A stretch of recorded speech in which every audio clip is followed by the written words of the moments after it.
मी सुरुवात अशी करेन की 100 वर्ष या पुस्तकाला झाली, त्याच्यामुळे एका गोष्टीची जाणीव झाली की बाबासाहेबांनी अर्थशास्त्रामध्ये कामकाज केलेलं आहे.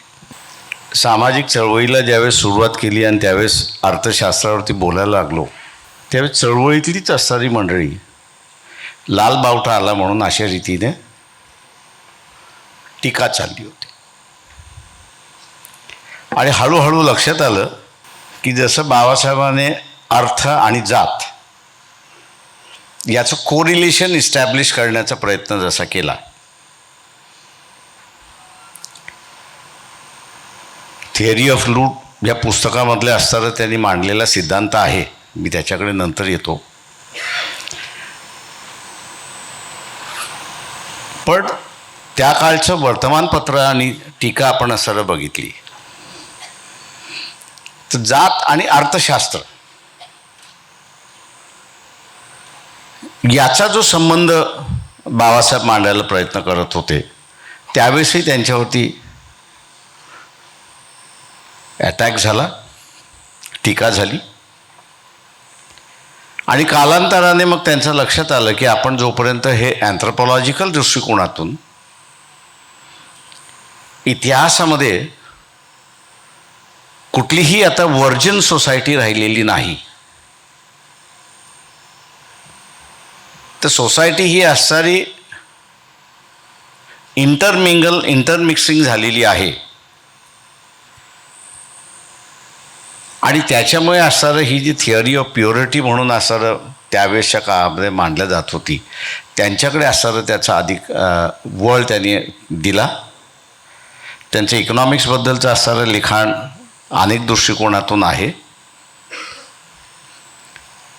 तुटक सध्याच्या परिस्थितीमध्ये आहे. आणि त्याचे विद्यार्थी जर मिळाले तर माझ्या अंदाजानं कंप्लीट करायला किंवा त्याचं असणारं प्रॉपर कंपायलेशन करायला मला वाटतं त्या ठिकाणी आपल्याला मिळतील अशी परिस्थिती आहे. पण मी ह्या जनरेशनचं असणारं कौतुक करतो की त्यांनी आपल्याला इझममध्ये अडकून घेतलेलं नाही. मी ज्या काळातला म्हणत होतो त्या काळातला असणारं, तुम्ही अर्थशास्त्र म्हणायला गेलात की तुम्ही असणारं लालबावटेवाले, आणि लालबावटेवाले म्हटल्यानंतर तुम्ही इथले असणारे कास्ट आणि रिलिजनच्या विरोधातले नाही, तर ते सपोर्टिंग आहात अशा रीतीने त्यावेळेस मांडल्या जात होता. तो काळ बदलला. आत्ताही त्याच्यामध्ये असणारं ज्या पद्धतीने असणारं प्रॉब्लेम ऑफ रुपीचं असणारं जे ॲनालिसिस झालं पाहिजे होतं, मला माहिती आहे की मॉनिटरी इकॉनॉमीमधला असणारा फार मोठ्या प्रमाणात बदल झालेला आहे, प्रचंड मोठा असणारा बदल झालेला आहे. पण त्याचे प्रिन्सिपल्स जे आहेत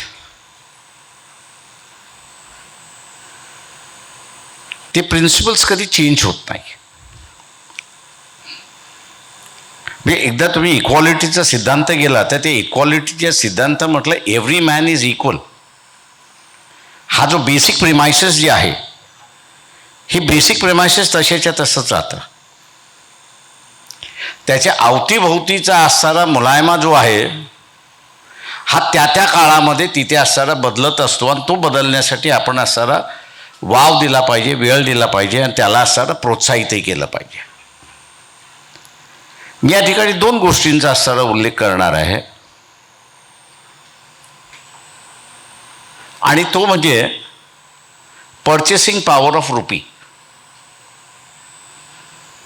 त्या पुस्तकामधल्या अनेक गोष्टी आहेत, मी त्याच्यामध्ये जाणार नाही, पण पर्चेसिंग पॉवर ऑफ रुपी हा जो त्यांनी तिथला सिद्धांत मांडला, आणि तो इथल्या असणाऱ्या सामान्य माणसाशी त्यांनी जोडला. तो जोडत असताना त्यांनी एक असणारं उदाहरण दिलं की आपल्याला असं वाटतं की आपलं चलन जे आहे परदेशाच्या चलनाच्या वरती गेलं तर आपल्याला असं वाटतं आपल्याला फायदा झाला असं आपल्याला वाटतो. पण त्यांनी असं स्टॅटिस्टिकली तिथे असं सिद्ध करून दाखवलं की नोशनल म्हणून असणारं आपल्याला हे चांगलं वाटतं किंवा सॅटिस्फॅक्शनरी वाटतं अशी असणारी परिस्थिती जरी असतं, पण प्रॅक्टिकली असताना आपण या ठिकाणी पाहिलं तर येणारी वस्तू महाग झालेली असते आणि येणारी वस्तू महाग झालेली असते, त्याच्यामुळे हा जो फिक्स्ड इन्कम क्लास जो आहे, हा जो फिक्स्ड इन्कम क्लास जो आहे, त्या फिक्स्ड इन्कम क्लासचं पर्चेसिंग पॉवर ही रुपयाची कमी झाल्यामुळे त्याची लेस पर्चेसिंग पॉवर होते अशी असणारी परिस्थिती आहे. या एकाच सिद्धांतावरती मी असणारा इथं महागाईचा परिणाम काय झाला हे बघत असतो, आणि ते म्हणजे बाजारातलं ग्लुकोज बिस्किट सगळ्यात स्वस्त आहे. मी ते एकदा कंपनीच्या मालकालाही भेटलो, तिथल्या असणाऱ्या प्रोडक्शन साईडचे होते, आणि त्यांना असं म्हटलं की मला असं दिसतंय की हे इकॉनॉमी जे आहे, सेल जे करताय आणि मॅन्युफॅक्चरिंग जे करताय, कुठेतरी जमत नाही आहे. प्रोडक्शन साईड इज मोर आणि cost of production is more, आणि तुम्हाला रेव्हेन्यू जनरेशन त्याच्यामधनं कमी होते. ते म्हटलं हे बरोबर आहे, पण आम्ही सेल करतो आहोत याचं कारण दोन गोष्टी आहेत. एक तर सामान्य माणसाला एफोर्डेबल आहे, गरीबातल्या माणसाला एफोर्डेबल आहे, आणि दुसरं आमचे जे दुसरे पार्लेचे प्रॉडक्ट्स जे आहेत, त्या दुसऱ्या पार्लेच्या प्रॉडक्ट्सना त्यांच्या नावामध्ये ओळखलं जात नाही, तर हे ग्लुकोज बिस्किटचं प्रॉडक्ट आहे म्हणून त्या ठिकाणी ओळखलं जातं, आणि म्हणून आम्ही असं त्या ठिकाणी घेतो.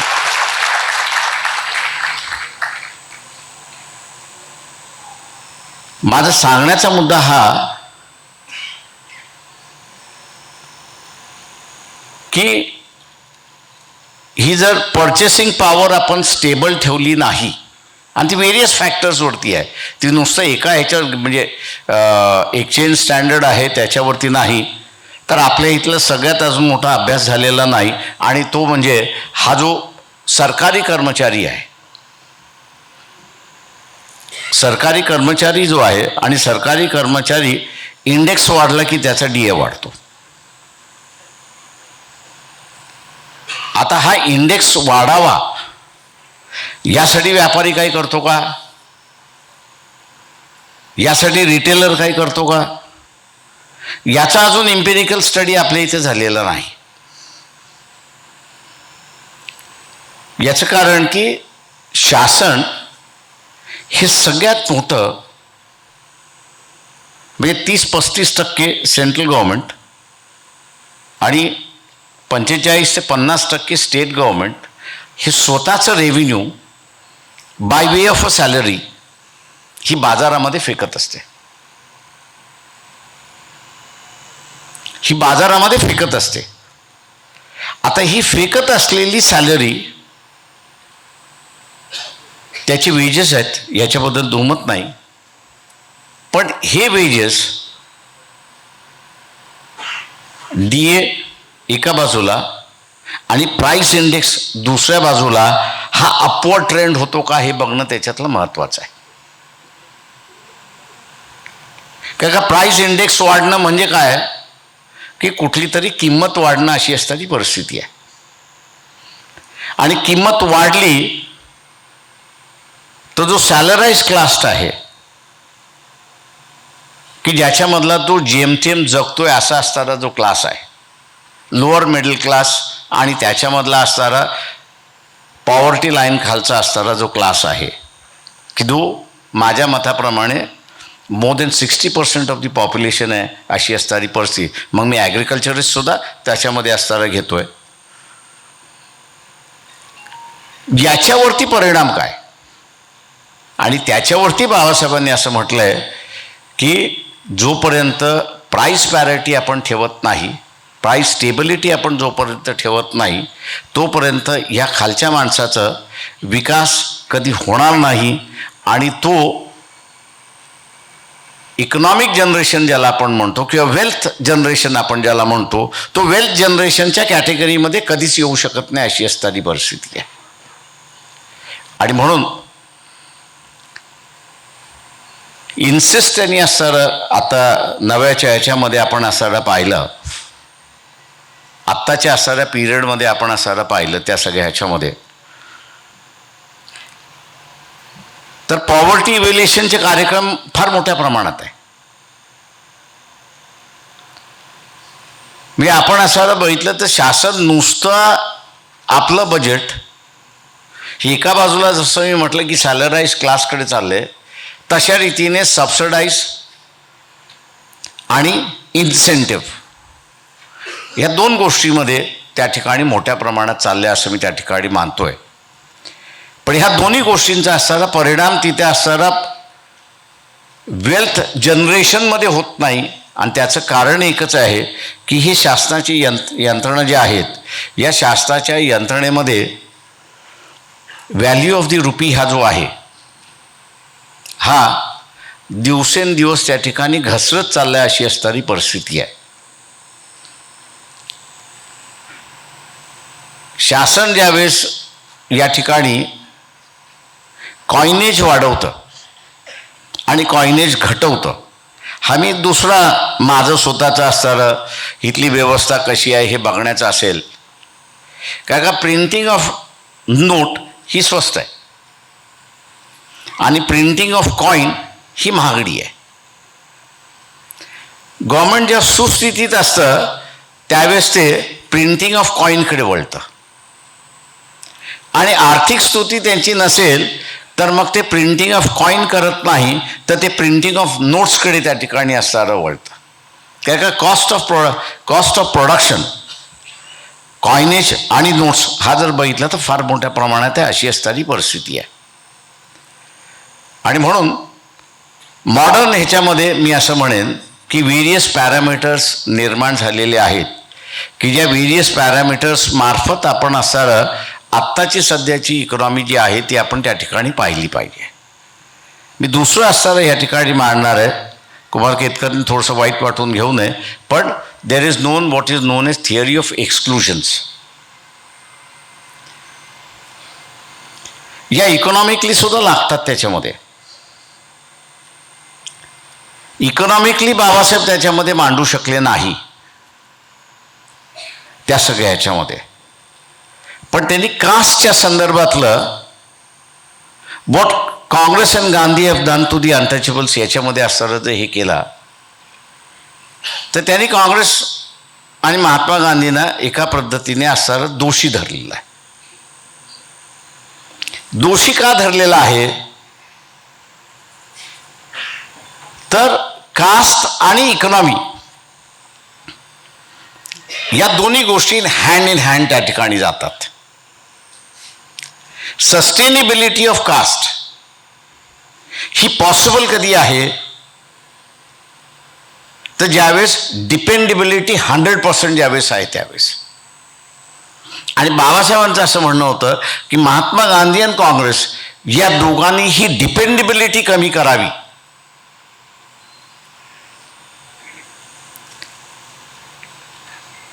आउटकास्ट पीपलचं किंवा इथला असणारा मार्जिनलाइज क्लास जो आहे त्या मार्जिनलाइज क्लाससाठी त्याची डिपेंडेबिलिटी कमी करावी याच्यासाठी काहीच केलं नाही. आणि म्हणून त्यांनी असणारं त्या पुस्तकामध्ये तो असणारा सिद्धांत मांडला की मी ज्याला असं म्हणतो की थिअरी ऑफ एक्सक्लुजन.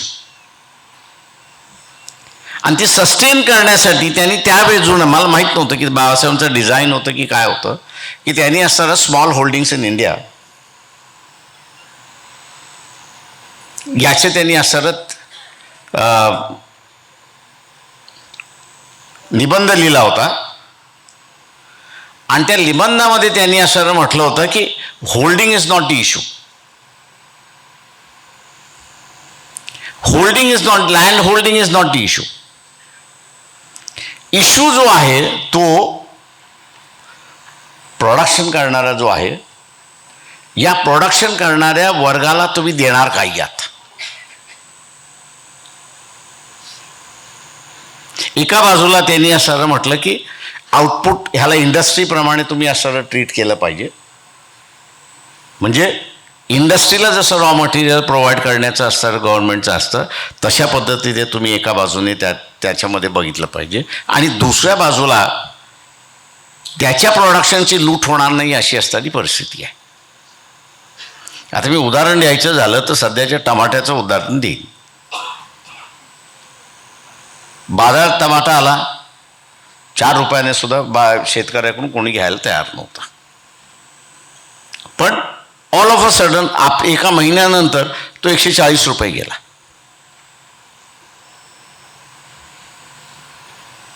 आणि पुन्हा महिन्याभरानंतर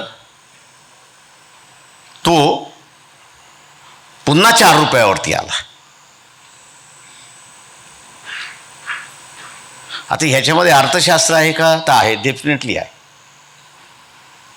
आणि हे अर्थशास्त्र म्हणजे व्यापाऱ्यांच्या लुटीचं अर्थशास्त्र,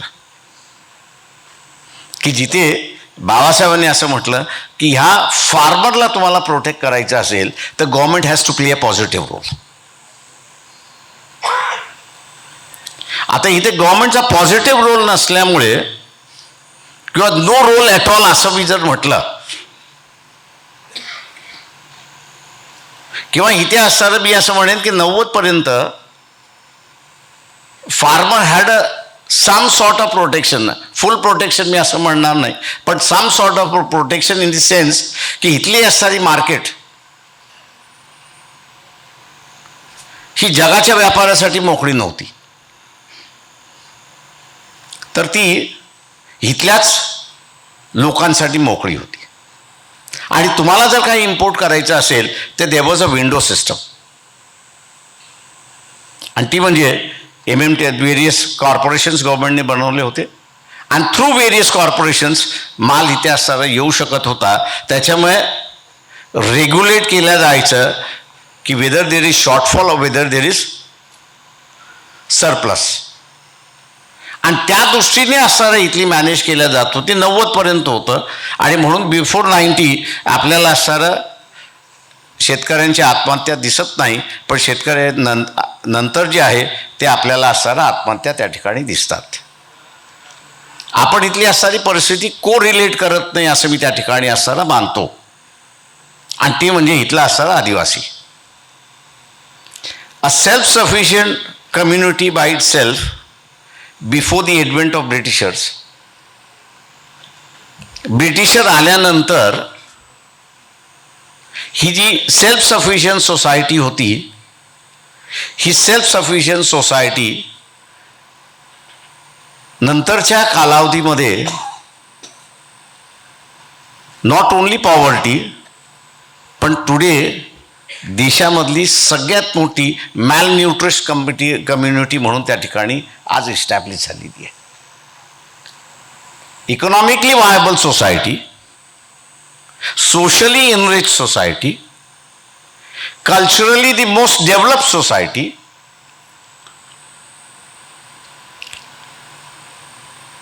ती society over a period of time ब्रिटिशांच्या कालावधीमध्ये आणि त्याच्यानंतर हीच एक मॅलन्यूट्रिड सोसायटी म्हणून आपल्यासमोर उभी राहते. आणि आपण त्याच्यामध्ये बघत नाही आहोत की हे मॅलन्यूट्रिशन करण्याच्या साठी जी सोसायटी आहे याला प्रिन्सिपल्स काय वापरले गेले. शेवटी प्रिन्सिपल्स मी असताना म्हणतो की त्याच्यातले असणारे सगळ्यात महत्त्वाचे असतात, कारण का वेदर दोज प्रिन्सिपल्स हे नंतर एम्प्लॉय केल्या जाआहेत का हा त्याच्यातला महत्त्वाचा भाग आहे. कोणीही हे बघितलेलं नाही की संविधानामध्ये 6th शेड्यूल आलं का. इथला इतिहासकार चोर आहे. बाबासाहेब जसं म्हणाले होते की इज इंटेलेक्च्युअली नॉट ऑनेस्ट, ती आजही परिस्थिती कायम आहे, त्याच्यामध्ये काही हे नाही आहे. तो इंटेलेक्च्युअली ऑनेस्ट नाहीच आहे. तो जर इंटेलेक्च्युअली ऑनेस्ट असता तर त्यांनी इन्क्वायरी केली असती की संविधानामध्ये 6th शेड्यूल का आला. आणि हे 6th शेड्यूल जे आहे ते ट्रायबल मॅनेजमेंटचं शेड्यूल आहे. या ट्रायबल मॅनेजमेंटच्या शेड्यूलमध्ये स्टेट पॉवर काढून घेतलेली आहे, गव्हर्नर आणि प्रेसिडेंट यांच्याकडे त्या ठिकाणी ठेवण्यात आलेली आहे. ऐतिहासिक आपण असणाऱ्या दृष्टिकोनातून बघितलं तर ऐतिहासिक दृष्टिकोनातून हा जो ट्रायबल बेल्ट आहे, या ट्रायबल बेल्टमध्ये ब्रिटिश कधीच जाऊ शकले नाही अशी असणारी परिस्थिती आहे.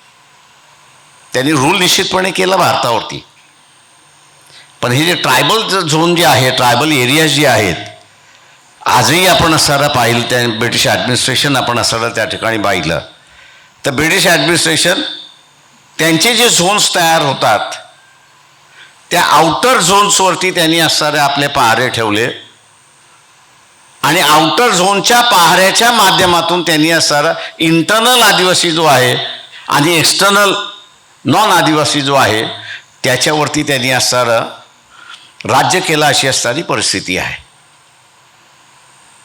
आता थिअरी ब्रिटिशांनी काय वापरली त्या ठिकाणी की थिअरी ऑफ स्टार्वेशन. हे थिअरी ऑफ स्टार्वेशन त्यांनी कशा पद्धतीने आणली तर त्यांनी असणारा फॉरेस्ट राईट्स हे पहिल्यांदा त्या ठिकाणी आणले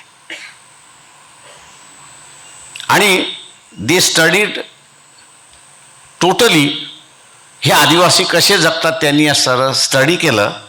आणि आदिवासींमधलं सगळ्यात मोठं आहे की जे माझ्या दृष्टीने असणारं आता आपण ते लूज करत चाललेलो आहोत, नॉलेज लूज करत चालले होतं असं मी म्हणेन, ते सरसकट ज्याला म्हणता येईल की स्वतःच्या ह्याच्यामध्ये दोन भाग करत होते. एक म्हणजे जो पक्षी असेल, बर्ड असेल, ॲनिमल असेल, जे काही असेल इंटू ब्रीडेबल कॅटेगरी आणि नॉन ब्रीडेबल कॅटेगरी, म्हणजे ज्यांचं ब्रीडिंग एज होऊन गेलेलं अशी असणारी परिस्थिती आहे त्यांचा शिकार हा नेहमी असणारा नॉन ब्रीडिंग कॅटेगरीमध्ये होता आणि that was his food and habits. Even आत्ताच्या ह्याच्यामधलं जे आहे जी गव्हर्मेंट आजही फेस करते की ट्रायबल एरियाजमध्ये there was no system of land ownership. ती कॉमन लँड ओनरशिप सिस्टम होती आणि म्हणून म्हटलं की अ व्हेरी इनरिच कल्चर हे जे आहे ते आपण असं त्या ठिकाणी मिस केलं. माझा सांगण्याचा मुद्दा असा आहे की ही जी स्टार्वेशन थिअरी थ्रू लेजिस्लेशन दोन वर्गासाठी त्यांनी असताना आणली. एक आदिवासींसाठी आणली आणि दुसरं ज्या जुन्या काळामध्ये ज्यांना पिंडारीज आपण म्हणत होतो आणि सध्याच्या भाषेमध्ये नोमॅड्स किंवा आपण असा VGNTचा क्लास आत्ता सध्याचा म्हणतो आहे, या दोघांनाही त्याच पद्धतीने त्यांनी वापरून स्टार्वेशन हे असणारं केलेलं आहे. आणि आज आपल्याला असणारं दिसतंय सत्ता बदलली, theory of starvation steel continuous. त्याच्यामुळे ह्या प्रिन्सिपली जोपर्यंत आपण असणारं समजून घ्यायला तयार होत नाही तोपर्यंत इथे बदल काही आहेत, बदल का होत नाही आहेत हा त्याच्यातला सगळ्यात मोठा भाग आहे असं मी त्या ठिकाणी मानतो आहे. आणि म्हणून एक डॉक्टर रेवत आणि ह्या सगळ्या मंडळींनी असणारं नव्यानं हा सुरुवात केला. मी आपल्या सगळ्यांचं असणारं स्वागत करतो की नुसतं जात आणि जातीचा अत्याचार याच्यातून बाहेर पडताय आणि ही सस्टेनेबिलिटी का आली एवढी वर्ष ह्याचं इन्क्वायरी करण्याचं असणारं जे कामकाज आपण सुरुवात केलेली आहे ती फक्त वन अटेम्प्ट होऊ नये एवढंच फक्त मी त्या ठिकाणी म्हणणार आहे. याचं कारण की मी एक शोधत होतो की आंबेडकराईट चळवळीमधला असणारा एखादा कोणीतरी याच्यावरती लिहिलेला आहे का. मला एकच प्राध्यापक कासारे मी अटेम्प्ट केलेलं मला त्या ठिकाणी दिसतंय. मला दुसरा असणारा अटेम्प्ट करणारं माझ्या पिढीतलं असणारं किंवा त्याच्या अगोदरच्या पिढीतलं दिसत नाही. नव्यानं बरीच मंडळी असणारी निर्माण झालेली आहे. त्या सगळ्यांना मी म्हणणार आहे की इन्क्वायरी हा सगळ्यात महत्त्वाचा इश्यू आहे. तुम्ही जोपर्यंत इन्क्वायरी करायला शिकत नाही, जोपर्यंत त्याचं संशोधन करायला आपण शिकत नाही तोपर्यंत आपल्याला असणारं उत्तरं मिळत नाहीत अशी असणारी परिस्थिती आहे. आणि ही उत्तरं मिळाली की त्याची असणारी सोल्युशनसुद्धा आपल्याला असणारं त्या ठिकाणी मिळतात आहेत. मी आज असं म्हणेन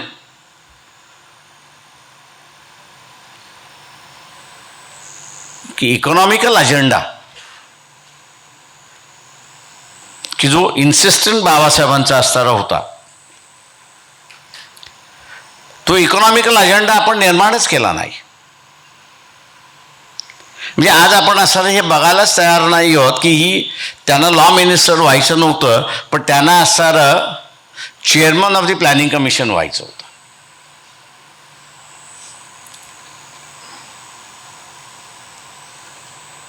म्हणजे साधा सुद्धा माणूस कोणी म्हणतो मला मंत्री व्हायचं आहे,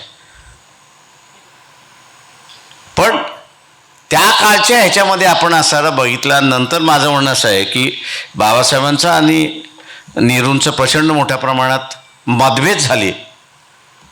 याचं मला वाटतं डॉक्युमेंटेशन कोणी असतं करणं हे भाग आहे. आणि तिथे फंडामेंटली आपण कुठे मिस झालो हा त्याच्यातला सगळ्यात भाग होता.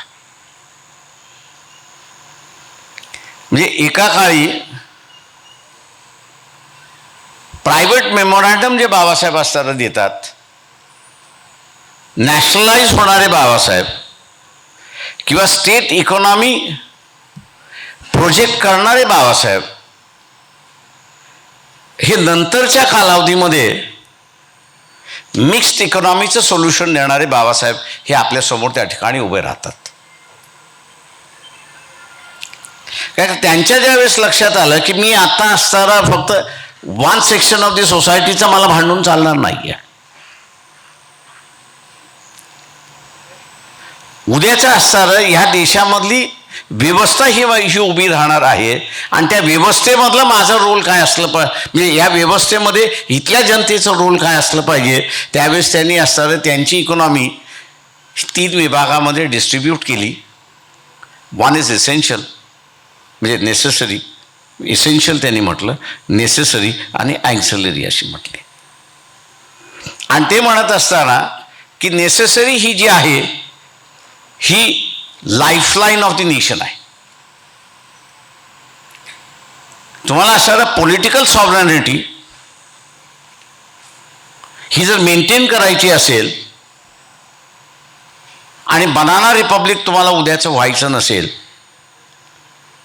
तर तुमची असणारी इकॉनॉमी आणि जी माणसाच्या शरीरामधलं रक्त असेल तर तो चालू शकतो. रक्त घोटल्या गेलं की तो घोटल्या जातो अशी असणारी परिस्थिती आहे. तशा रीतीने ही पॉलिटिकल सॉव्हरॅनिटी अबाधित ठेवायची असेल तर इकॉनॉमिक सॉव्हरॅनिटी ही अबाधित राहिली पाहिजे. आणि इकॉनॉमिक सॉव्हरॅनिटी डिफाईन करताना त्यांनी त्याला असणारं इसेन्शियल कॅटेगरीमध्ये नेऊन बसलं की this is essential and this should be the ownership of the state governments. This should be the ownership of the state government. उरलेलं त्यांनी असणारं म्हटलं की नेसेसरी जे आहेत ते राज्य किंवा प्रायव्हेट याला तुम्ही असणारं देऊ शकता आणि ॲक्झिलरी जो आहे तो सामान्य माणूस त्या ठिकाणी येऊ शकतो. एक गोष्ट किती जणांना माहीत आहे मला माहीत नाही, पण त्यांनी संविधानामध्ये इकॉनॉमिक पॉलिसी यावी म्हणून असणारा प्रयत्न त्या ठिकाणी केला की जो सिद्धांत मी आज असताना मानतो की जगासमोर सगळ्यात महत्त्वाचा आहे की इकॉनॉमिक सॉव्हरॅनिटी ऑफ द नेशन. आज असणारं आपल्याला जरी असणारं इस्रायल पॅलेस्टाईन सध्या असणारं दिसत असलं तरी ते एक्सपान्शन होईल तर त्याच बाजूच्या रिजनमध्ये होईल. आज असणारं देशांना काबू करायचं असेल तर त्याचे डिफरंट मेथोडॉलॉजी निर्माण झालेली आहे आणि त्या डिफरंट मेथोडॉलॉजीमधलं सगळ्यात महत्त्वाचं मेथोडॉलॉजी म्हणजे you invade his economy, you control his economy.